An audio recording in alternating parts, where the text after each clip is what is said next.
at the Intercontinental Shanghai Pudong, and today's dish we're actually making a vegetable verrine. What is a verrine? Well, you'll have to stay tuned and find out. But first of all, you and I need to go shopping to buy the ingredients.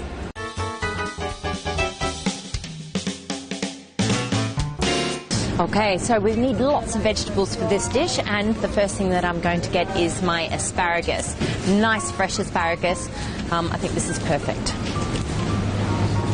I have to say I'm a huge fan of the Chinese spinach, also called bawtai. I mean, they've got so many green leaf vegetables, but this is actually fabulous, not only to cook, but actually to also use as a salad.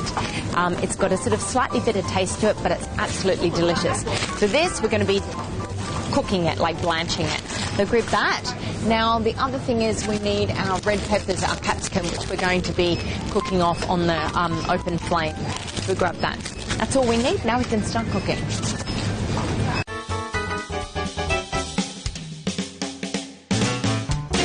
Okay, so we've got all our ingredients in front of us. We've got our spinach, our capsicum, our asparagus. Now, what do we need to do to make this dish? Okay, it's going to be a little verrine in a glass, so Okay. minimal cooking, but a few things. What's important, first thing we're going to do is going to blanch the spinach. Spinach, yep. So what we do is we're going to put it in there. Yes. The hot Oh, water. we're going to use, okay, so we're going to pour it on top. Exactly. So when you're doing this, do we need it to be boiling or just a simmer? A simmer, like it doesn't need to be boiling really hard. Okay, And okay. you never really want to boil water hard because it's not good for vegetables. Okay, okay. So what we do is we're going to pour it on top, just a little bit, just enough to wilt it. Okay. Okay. Stop there. And then what we do now is we're going to stir it in there, and the spinach is going to warm up and wilt automatically by itself. Uh-huh.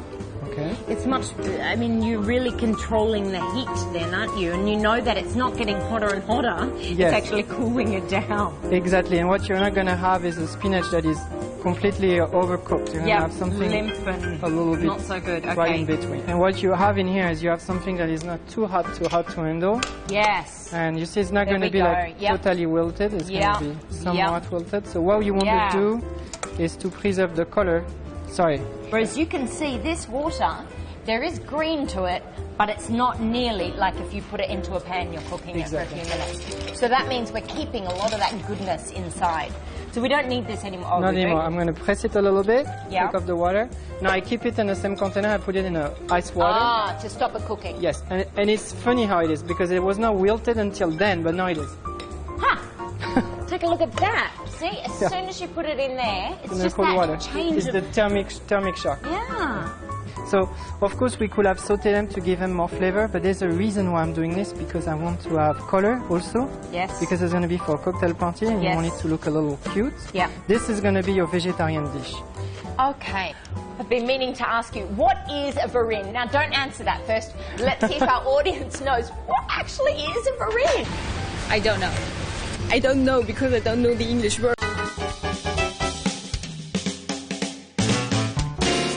I was kind of thinking of terrine, you Yes. know, but... It's the same idea. actually. Is it? It's really, So really what's the difference similar. between verrine and terrine? But terrine is cooked. The idea of verrine is just inside of a glass. So Is that what it means? you are not going to cook it once in a glass. But what... Verrine is in a glass. Basically. Something that will be not cooked. We actually could do a ceviche, it would be about Yeah. the same. There will be a processed cooking with lemon. That will work too for tartare. Would you call it a verrine? You see, us at the moment we have a cooking process. We change the way. This Okay. is the pepper at the beginning, so we Yes. charbroil it, and then you see you can peel it very easily. What a lot of people don't realise is you've got a gas stove at home. A lot of people, you just don't put a pan on it and just put the capsicum smack bang in the middle of the flame. Yes. Let it flame, let it burn, let it do what it's got to do. Turn you it see, over and then it's going to go This like looks this. completely carbonized, but if you look under, it's nice and red. And so many people get like, oh my God, it's going black. I but we're not burned it. eating the burnt stuff. But adds so much flavour to it. You see, you get all the flavor concentrated in it. Yeah. And then it has this nice little Just flavor. move this over here so Sorry. that everyone can see. You know, one of the things that I love to do with my capsicum and also eggplant is you roast it on the flame. Really, it's a lot easier than you think. Yeah. You roast it, and then you take it out and do exactly what Laurent is doing, and then you put it into it, pack it into a jar with olive oil. And you can put it in the fridge, close it, seal it, put it in the fridge, and you've got fabulous smoked vegetables that you can add to a salad. You can do this with. You've got it there, and you can keep it for quite a while, can't you? This is a great idea to do your own little preserve like this. And people imagine preserve is like a huge endeavor, but it's not. It's all about using sourness and salt and. So we've got our spinach done now. Okay, spinach is done. So now we're gonna finish a little chutney. I could show you something very complicated with plain ingredients. I just mix Hunan sauce, or some kind not too spicy, garlic with my little roasted pepper. Okay. And then I'm gonna do salt and pepper. So again, you see, I use very simple things, huh? And not a lot of preserved sort of stuff. No. They're just natural products. Exactly. We're gonna use olive oil in this because it's vegetarian. So to bring out the flavor. Okay. Again, you can see I don't use a lot of fat. Huh? No. We don't want to. And I love that it's simple ingredients in it. Okay, so. And now we're gonna do the top, which is gonna be roasting those little. So do we need a pan asparagus? for that? Yes. Okay, so we're gonna have to heat that up and put some olive oil in it, right? How do you? Oh, there we go. I think if you cook them a little bit, at least people will. You're serving a lot of people. Personally, I'm a European. I'm the same. I like to eat things that are cooked. I'm not too big on everything raw. Oh, really? Yeah, I like to cook my vegetables. Raw food's easy. Okay. Meat, French, I'm okay. As long as it's got butter on it, you should be right. That's right. And more cream on top of it. Exactly. Oh, it smells nice. Okay. So you want it to be fairly hot.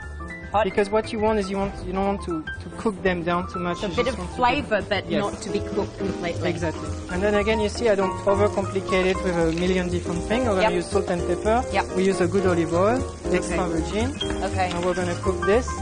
It's just going to take a second or two. Okay. While I do that, what are we going to do with our goat's cheese? Okay, the goat cheese. So I'm going to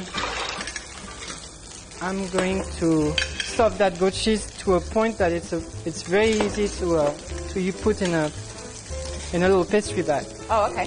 So I can, because we need to fit that in a little glass in front of me, and you see, we have some work to do on this. See here? Oh, nice. Okay. Again, you want to simply season everything. Bit of pepper. We're going to put a little olive oil. I think these are nearly ready. What do you think? You don't want to cook them all the way down. Would you like me to take them out now? Yes, that's okay. You see, it looks like we didn't have enough oil at the beginning, but now you can see it's plenty enough. Perfect. Absolutely perfect. There you go. And you have a little color on it, which is perfect. Yep. So now you're just matching the goat's cheese. Exactly. Just to make it a little bit more of a paste. And if it's too thick, which is going to be our case, we're going to use a little bit of liquid for it. A little bit of water. Oil or water? Okay. I had the oil at the beginning. In that case, I used oil. Okay. In a restaurant, most likely we will be using milk or cream. Oh, okay. So you can see now it's really quite different consistency. It's more like a cream cheese, actually. Okay. And we're going to put it in a bag. Make sure you always cook. You always test your ingredients. Goat cheese, we shouldn't have too much issue. Okay. So I'm going to put it in there. So now we're up to the fun part, right? That's the hard part, actually. This is the hard part. Now we get to play with our glass. Now we need to bring a pastry chef out of our pocket because that's more of a pastry chef kind of duty right there. All right. Well, we're going to teach him how to be a pastry chef at just the for this time. one. First, I'm going to start with what I think is the easiest, which is the spinach. Okay. So you can use easier glass to work with at home. This, obviously, that's really, really tiny. Is this a shot glass? Yes, that's a shot glass. Okay. I cannot show you the shot glass because I'm thinking at home, the smallest glass you're going to have of all, of course, is going to be your shot glass. Yes. If you don't like goat's cheese, what else would you use? You could use cream cheese. Cream cheese. Exactly. And then the chutney on top. Oh, yeah, that's lovely. And now you should have a little layer appearing. It's not going to be perfect. No, but I like that. But you should have... Okay, the flavor should be just right on. Yeah. Oh, we've got our asparagus still. So asparagus, that's why we're going to do our little presentation. You can do virtually whatever you want. Oh, that's lovely. Okay. And you want something very simple. Yeah. Okay, you're trying to pick up the steam that are going to stand the best. Okay.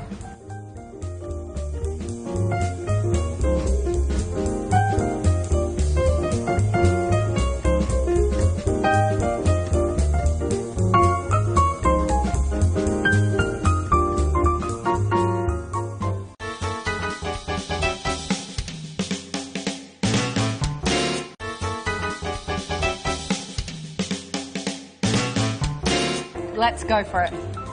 So you want to get a little bit of everything as you're going in there. Whoa! Oops. Yes. Oh, my asparagus. I lost my asparagus. Okay. I should have taken that out actually first.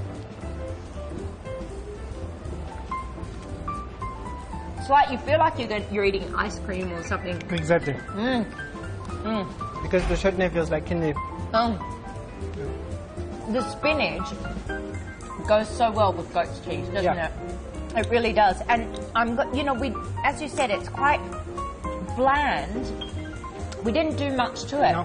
But you don't want to do too much because as soon as you dig down, you're pulling all those flavors.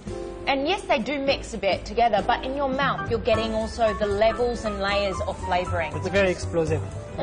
Which you want to have a dish like this on a cocktail because you're drinking. So you want your guests to drink, to enjoy. Yeah. So you need to give them something that's going to wake up their palate.